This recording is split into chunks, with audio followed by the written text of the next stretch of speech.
The gunfire echoed through the canyon walls like thunder, bouncing off red stone and sending birds scattering into the cloudless Arizona sky. Pearl Garrison pressed her back against the warm rock, one hand clutching her Springfield rifle, the other protectively cradling the 7-month swell of her belly. She had 6 bullets left and 5 outlaws closing in. It was May 1878, and Pearl had never imagined she'd face death alone in Rattlesnake Canyon, 12 miles from the nearest settlement.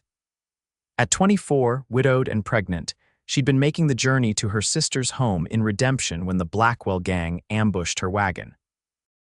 "Come on out, little lady," a gravelly voice called. "We just want your valuables, then you can be on your way." Pearl knew better. The Blackwell Gang left no witnesses. Her husband Thomas had told her that before a robbery gone wrong had left him bleeding out in her arms 3 months ago. "I have nothing of value," she called back, her voice steadier than she felt. "Just leave me be," cruel laughter answered her. "Looks like we got ourselves a spirited one, boys." Pearl checked her rifle again. 6 bullets, 5 men. Even if her aim was perfect, she couldn't get them all before they reached her. And in her condition, running wasn't an option. The baby kicked hard against her ribs as if sensing her fear. "It's all right, little one," she whispered. "Mama's going to figure something out." The sound of boots crunching on gravel grew closer.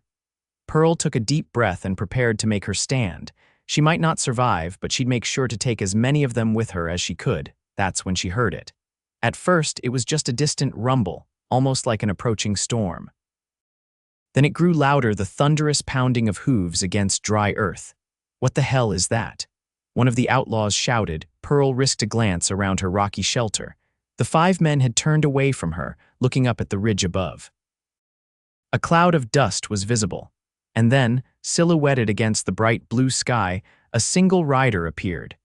He came down the steep canyon wall like a force of nature, his black horse moving with impossible sure-footedness across the treacherous slope. His long coat billowed behind him, and the sun glinted off something metallic in his hand. He rode with a reckless confidence that took Pearl's breath away. The outlaws scrambled for cover, but they weren't fast enough. 2 shots rang out in quick succession, and 2 men dropped before they could even raise their weapons. "It's Reeves," someone shouted in panic. "It's the Demon of Dakota." Pearl had heard the name. Everyone in the territories had. Dante Reeves, former Union scout turned bounty hunter. They said he could track a ghost across bare rock and shoot the wings off a fly at 50 paces. Some claimed he'd made a deal with the devil himself. The remaining outlaws opened fire, but Reeves was already moving, guiding his horse with his knees while both hands worked his revolvers. His accuracy was uncanny. A 3rd outlaw fell, clutching his chest. The 4th tried to run, scrambling up the canyon wall. Reeves calmly holstered one gun, drew a rifle from his saddle, and fired once. The man tumbled back down in a shower of loose stones. The last outlaw, a burly man with a thick beard that Pearl recognized as Silas Blackwell himself, turned toward her with wild eyes. Before she could react, he lunged forward, grabbing her arm and yanking her in front of him as a shield. "Back off, Reeves," he shouted, pressing the cold barrel of his pistol against Pearl's temple. "Or the woman dies." Reeves brought his horse to a halt 20 yards away. For the first time, Pearl got a clear look at him. He was younger than she'd expected, perhaps 30, with a face weathered by sun and wind. His eyes, startlingly blue against his tanned skin, were fixed on Blackwell with cold intensity. "That's not going to happen, Silas," Reeves said, his voice surprisingly soft. "You've got nowhere to go." "I've got her." Blackwell tightened his grip, making Pearl wince. "And her brat." 2 lives for one. Fair trade, I'd say. Reeves slowly dismounted, keeping his movements deliberate. "Let's talk about this, Silas. There's 5,000 on your head, dead or alive." He emphasized the last 3 words. "But I'm a reasonable man. I prefer alive, less messy." "Shut up and drop your guns." Blackwell was sweating profusely, his arm trembling against Pearl's neck. Pearl could feel the baby kicking frantically. The world seemed to slow down as she locked eyes with Reeves. Something passed between them, an understanding. She gave the slightest nod. "All right, Silas," Reeves said, carefully lowering his revolvers to the ground. "You win. Take my horse if you want. He's the fastest mount in the territory." Blackwell's grip loosened slightly as greed overcame caution. The horse too. Well, ain't that Pearl drove her elbow back with all her strength, aiming for the soft spot beneath Blackwell's ribs. He wheezed in pain, his grip slackening just enough. She dropped to her knees as a shot rang out. Blackwell stood frozen for a moment, a look of surprise on his face. Then he toppled forward, revealing the small derringer in Reeves' hand, still smoking. "Always carry a backup," Reeves said, tucking the small gun away and retrieving his revolvers. He approached Pearl carefully. "Madam, are you hurt?" Pearl found she couldn't speak. The tension that had been holding her together suddenly snapped, and she began to shake uncontrollably. Reeves knelt beside her, keeping a respectful distance. "Easy now, it's over, you're safe." "The baby," she managed to whisper. "I need to sit down." Understanding dawned in his eyes. He helped her to a flat boulder, then retrieved his canteen. "Small sips," he advised, handing it to her. The water was cool and tasted faintly of metal. Pearl drank gratefully, feeling her pulse begin to steady. "Thank you," she said finally. "I'm Pearl Garrison. I was heading to Redemption when they ambushed my wagon about a mile back." Dante Reeves. He glanced at the bodies scattered around them. "I've been tracking Blackwell for 2 weeks. Didn't expect to find him here." His eyes moved to her belly. "How far along are you?" 7 months. "My husband died 3 months ago. I'm going to stay with my sister until the baby comes." Reeves nodded, his expression unreadable. "We should move soon. More of Blackwell's gang might be around, and we don't want to be here when the scavengers come for these bodies." "My wagon, I'll check it, but from what I saw, they shot your horses." He looked up at the sun. "We've got about 4 hours of daylight left. My horse can carry us both to the next settlement if we don't push too hard." The prospect of riding double with a stranger would normally have scandalized Pearl, but circumstances were far from normal. She nodded. "Just give me a moment," Reeves said, moving to check each of the fallen outlaws, collecting weapons and valuables with efficient movements. Pearl watched him, still trying to process everything that had happened. When he returned to her side, he was carrying a small canvas bag. "Reward money comes from proof," he explained, seeing her queasy expression. "But you don't need to look." He helped her onto his horse, a magnificent black stallion that stood perfectly still despite the scent of blood in the air. Reeves mounted behind her, keeping a respectful distance while still providing support. "Ready, Mrs. Garrison," Pearl, she said. "And yes, I'm ready, Mr. Reeves." "Dante," he corrected gently, and urged the horse forward. They rode in silence for a while, following the canyon until it widened enough to allow them to climb out. Pearl was acutely aware of Dante's presence behind her, the steady rise and fall of his chest, the occasional brush of his arm as he adjusted the reins. Despite the circumstances, she felt strangely secure. "Your horse moves well," she said eventually, needing to break the silence. "I've never seen an animal handle terrain like that." "Midnight's special," Dante replied. "Part Mustang, part something else. Found him half wild in Montana territory 4 years back. Took me weeks to earn his trust." "He must trust you a great deal to have made that descent." Dante chuckled, a warm sound that Pearl felt more than heard. "We understand each other. He knows I won't ask more of him than he can give." As they reached the top of the canyon, Pearl gasped. The landscape stretched out before them, bathed in the golden light of late afternoon rolling hills dotted with sagebrush, distant mountains purple against the horizon, and the silver ribbon of a river cutting through the valley below. "Beautiful, isn't it?" Dante said softly. "That's why I stay out here, despite everything. Some views you can't put a price on." Pearl nodded, understanding completely. This was why she and Thomas had come west, seeking beauty and possibility despite the dangers. "There's a small trading post about 10 miles ahead," Dante continued. "Man named Jenkins runs it. He's a decent sort. We can rest there tonight and I'll get you to Redemption tomorrow."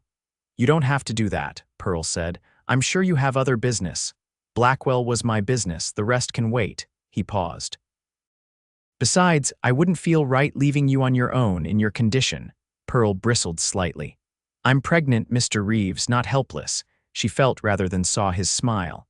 "I've noticed, most helpless women I know don't face down 5 outlaws with a single rifle." Heat rose to Pearl's cheeks. "I didn't have much choice." There's always a choice, Mrs. Garrison. You chose to fight rather than surrender. That says something about you. They lapsed into silence again as Midnight picked his way carefully down the gentle slope toward the valley floor.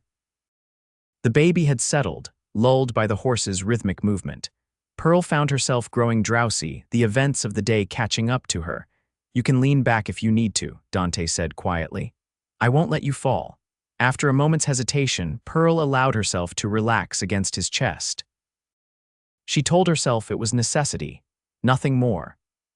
But as they continued their journey through the growing dusk, she couldn't deny the strange comfort she found in this man's presence, a dangerous man, by all accounts, yet one who had risked his life to save hers without hesitation.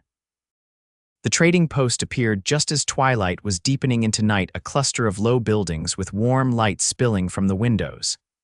As they approached, a dog began to bark, and a moment later, the door opened to reveal a tall, lanky man holding a lantern. Who goes there? He called.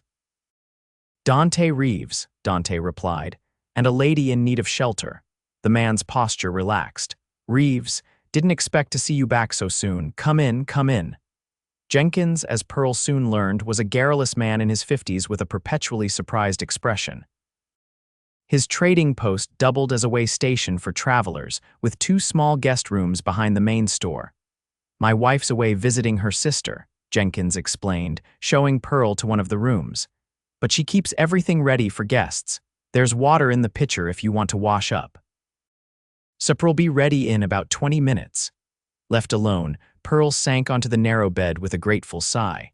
The room was simple but clean, a far cry from the hard ground she'd expected to sleep on tonight.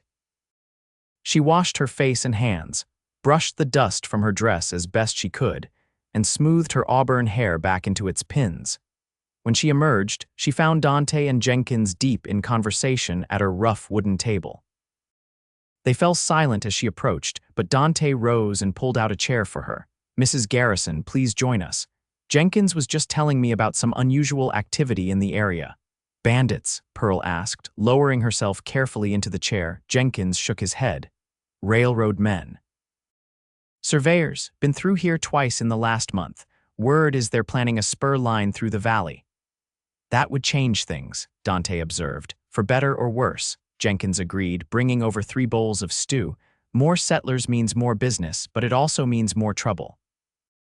No offense to your profession, Reeves. Dante's mouth quirked. None taken. I go where the trouble is. Over the simple but hearty meal, Pearl found herself studying Dante when he wasn't looking. Up close, she could see the fine lines around his eyes, laugh lines, though he didn't seem the type to laugh often. A thin scar ran along his jawline, and his hands, while strong and capable, bore their own collection of scars. He was a man who had seen his share of violence, yet there was a gentleness to him that seemed at odds with his reputation. After dinner, Jenkins excused himself to tend to some bookkeeping, leaving Pearl and Dante alone at the table.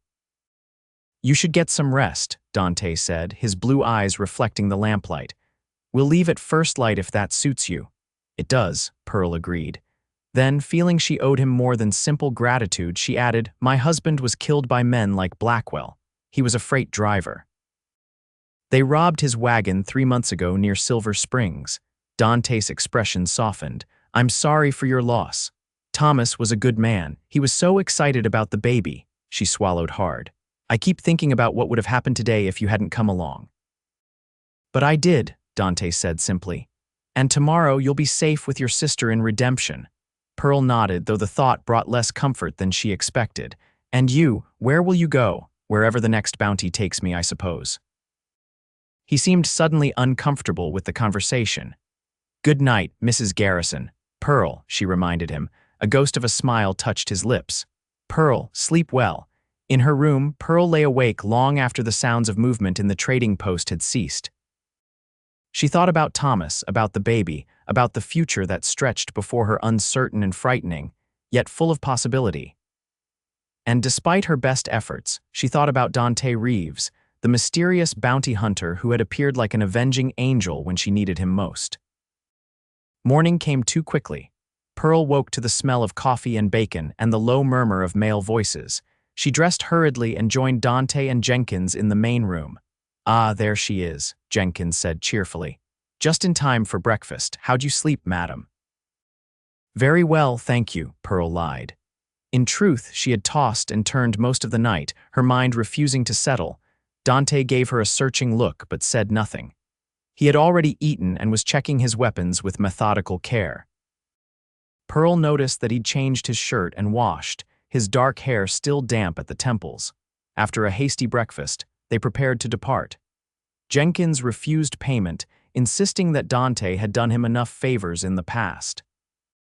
Just keep an eye out for those railroad fellows, Jenkins said as they mounted. Something about them didn't sit right with me, Dante nodded. We'll be careful. The morning was clear and cool, the landscape transformed by the soft light of dawn. Pearl felt refreshed despite her restless night, and the baby seemed calmer too, with only occasional movements against her ribs. They rode steadily through the morning, Dante pointing out landmarks and sharing bits of information about the territory. Pearl found herself laughing at his dry observations about the local wildlife and the few settlers they passed. You know a lot about this area, she remarked during a brief stop to rest the horse. Dante shrugged. I've spent most of the last decade out here. You learn to read the land if you want to survive. And before that, a shadow crossed his face. War. Then trying to forget the war. Pearl nodded, understanding all too well. Thomas had fought too, and some nights he'd woken screaming from nightmares he refused to share. Thomas was the same, she said softly. He said the West was where men could reinvent themselves. Smart man, Dante replied, though some things follow you no matter how far you run. They continued on, the conversation turning to lighter topics. Pearl told him about her sister Abigail, who had settled in Redemption 5 years earlier with her husband, a successful merchant. She's been after me to join them since Thomas and I got married, Pearl explained. But Thomas loved the open road, said he wasn't made for town life. And you? Dante asked, what kind of life are you made for? The question caught Pearl off guard. I don't know anymore, she admitted. Before, I thought I knew. Now, with the baby coming and Thomas gone, I'm not sure what my life is supposed to look like. Dante was quiet for a moment. Maybe that's not such a bad thing. A blank page can be frightening, but it's also full of possibilities. They crested a hill, and Dante reined midnight to a sudden halt. In the valley below, where the road curved around a stand of cottonwoods, 5 men on horseback waited. Those aren't railroad surveyors, Dante said quietly, his hand moving to his revolver, and they're blocking the only direct route to Redemption. Pearl felt her heart begin to race. More of Blackwell's gang, possibly, or just opportunists. He studied the men for a long moment. They're watching the road, which means they're expecting someone. Us, could be. News travels fast out here. He turned to look at her, his expression serious. We have options. We can try to go around, but that would add hours to our journey. We can wait and see if they move on. Or we can confront them. Pearl considered this. If they're waiting for us, going around won't help. They'll just follow, and waiting means the day gets hotter, which isn't good for your horse or for me. Dante nodded, a hint of approval in his eyes. That leaves confrontation. Can you? Pearl hesitated. Can you handle 5 men? I've done it before, he said simply. But I'd rather not risk a gunfight with you so close. He thought for a moment, then reached into his saddlebag and pulled out a folded piece of paper. He studied it, then handed it to Pearl. It was a wanted poster for Silas Blackwell, listing his crimes and the substantial reward. But what caught Pearl's eye was the small note at the bottom. Known associates: Joseph Blackwell brother, Henry Collins, Frank Tanner, Michael Doyle. The Blackwell Gang, she whispered. If that's Joseph Blackwell down there, he might not know about his brother yet. We can use that. Dante's eyes narrowed as he formulated a plan. I need you to trust me, Pearl. Can you do that? Pearl looked into his eyes and found her answer there. Yes, good. Here's what we're going to do. 20 minutes later, they approached the waiting men. Dante had removed his distinctive coat and hat, giving them to Pearl to hide in the saddlebag. With his shirt sleeves rolled up and his hair slicked back, he looked more like a ranch hand than a feared bounty hunter. As they drew closer, the 5 men spread out across the road. The one in the center, a wiry man with a striking resemblance to Silas Blackwell, raised his hand. That's far enough, folks, he called. This is a toll road now. Dante brought midnight to a halt. Wasn't aware of any toll, he said, his voice casual. How much, for you? Everything you've got. Joseph Blackwell's eyes moved to Pearl. Including the woman, Dante gave a nervous laugh. Now hold on, mister, we don't want any trouble. I'm just taking my sister-in-law to redemption. She's in a family way, as you can see. Joseph's eyes narrowed. Your sister-in-law? Yes, sir. My brother's widow. He passed on 3 months back, and I promised him I'd see her safe to her sister's place. Dante was the picture of an honest, somewhat intimidated civilian. We don't have much money, but you're welcome to what we've got. Joseph seemed to relax slightly. Hand it over, then. Dante slowly reached into his pocket, his movements deliberately awkward. It's not much, just about $20. My brother wasn't a rich man. He held out some folded bills. As Joseph reached for them, Dante suddenly looked startled. Say, aren't you Joseph Blackwell? He asked, his tone changing to one of excitement. Joseph froze, his hand halfway to the money. What if I am? Well, I'll be damned. We just heard about your brother's big score yesterday. Man at the trading post was talking about it. Joseph's expression shifted from suspicion to interest. What score? The army payroll, said Silas Blackwell and his gang robbed a military wagon 2 days ago. Got away with over $10,000. Dante shook his head in admiration. Most daring thing I ever heard of. The man said your brother was heading to the old Wilcox mine to lie low, planning to meet up with you there, I reckon. Joseph exchanged glances with his companions. That right? That's what the man said. Course we didn't know who we were talking to then. Dante's eyes widened in mock fear. You aren't planning to rob us now, are you? After your brother's big score, our few dollars must seem like nothing. Joseph stroked his chin thoughtfully. Wilcox Mine, you say? Yes, sir. About 30 miles east, if I recall correctly. Joseph turned to his men. Boys, I think we need to pay my brother a visit. Family reunion, you might say. One of the other men frowned. What about these two? Joseph waved dismissively. Let them go. Like the man says, they've got nothing worth taking compared to what Silas is sitting on. Dante nodded gratefully. Much obliged, Mr. Blackwell. We won't forget your kindness. Joseph smirked. See that you don't, and if you happen to run into any lawmen you never saw us, understand. Never saw a soul, Dante agreed. With that, Joseph signaled to his men, and they urged their horses into a gallop, heading east directly away from Redemption. Pearl and Dante remained still until the dust cloud raised by the departing outlaws had disappeared over the horizon. Then Pearl let out a breath she hadn't realized she was holding. That was brilliant, she said. But won't they be angry when they find out you lied? Dante shrugged, his demeanor shifting back to his usual calm confidence.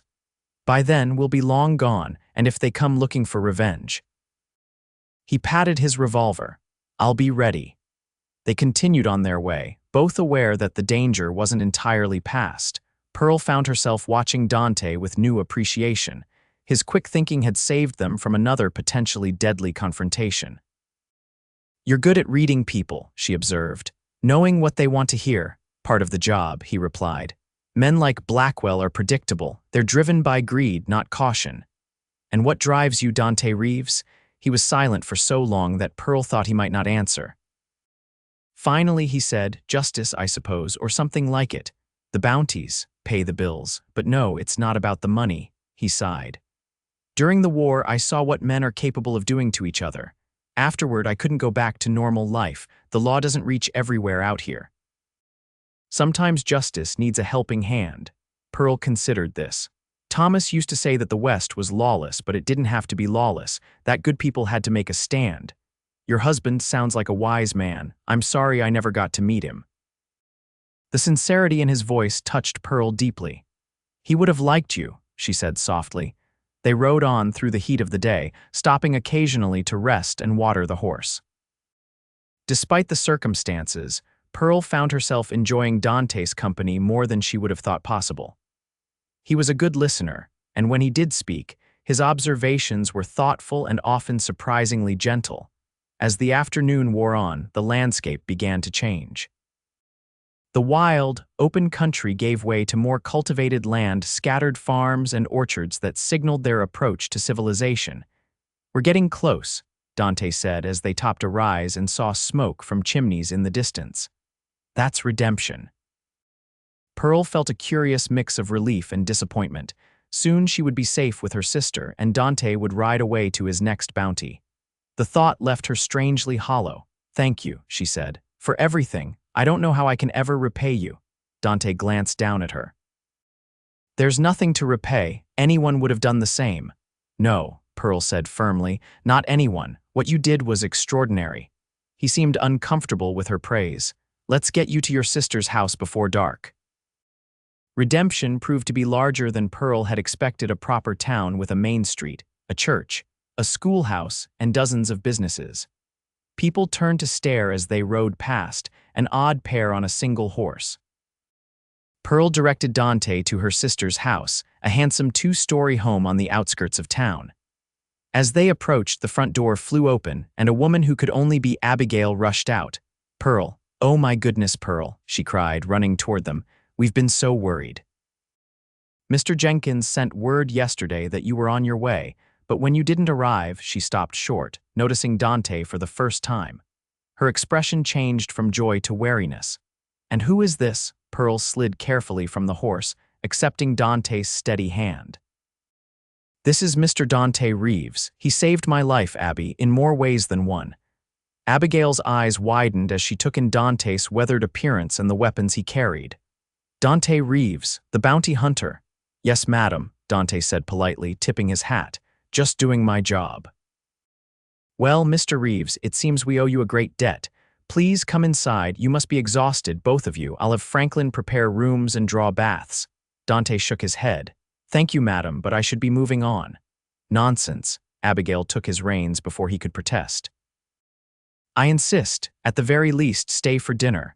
My husband will want to thank you properly." Pearl looked up at him, suddenly desperate for him to stay, if only for a little while longer. "Please, Dante, one meal." Something in her voice must have reached him, because after a moment he nodded. One meal.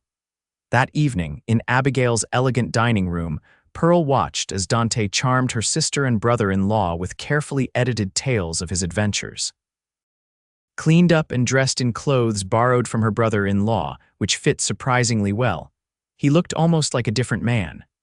Almost, but not quite. There was still that watchful intensity to him, that sense of contained power. After dinner, while Abigail and her husband Franklin retired to the parlor, Pearl found herself alone with Dante on the porch, watching the stars emerge in the deepening blue of the evening sky. "Your family is kind," Dante said after a companionable silence. "You'll be well cared for here." "Yes," Pearl agreed. "Abby has always looked after me, even when we were children, and Franklin is a good man." "Then I can leave knowing you're in good hands." Pearl turned to look at him, suddenly unable to bear the thought of never seeing him again. "Must you go so soon?" Dante's blue eyes reflected the starlight. "I'm not a settling kind of man, Pearl. My life is out there." He gestured toward the open country beyond the town. "I understand," she said, though her heart protested. "But perhaps you could visit sometimes when you're passing through." A shadow of something regret, longing, crossed his face. "It might be better if I didn't." Pearl took a step closer to him, emboldened by the knowledge that this might be their last conversation. "Why? Because I'm not the kind of man who should be calling on a respectable widow," he said softly. "I've made too many enemies, led too dangerous a life. I think," Pearl said carefully, "that I've had enough of others deciding what's best for me. My life has been shaped by other people's choices. My husband's death, this baby, even your rescue. Just once, I'd like to make my own choice." "And what would you choose?" Dante asked, his voice barely above a whisper. Instead of answering, Pearl rose on her tiptoes and pressed her lips gently to his. For a moment, he remained perfectly still. Then, with a sound somewhere between a sigh and a groan, he wrapped his arms around her and returned the kiss with unexpected tenderness. When they finally parted, both breathless, Pearl saw something new in his eyes: vulnerability and a flash of fear.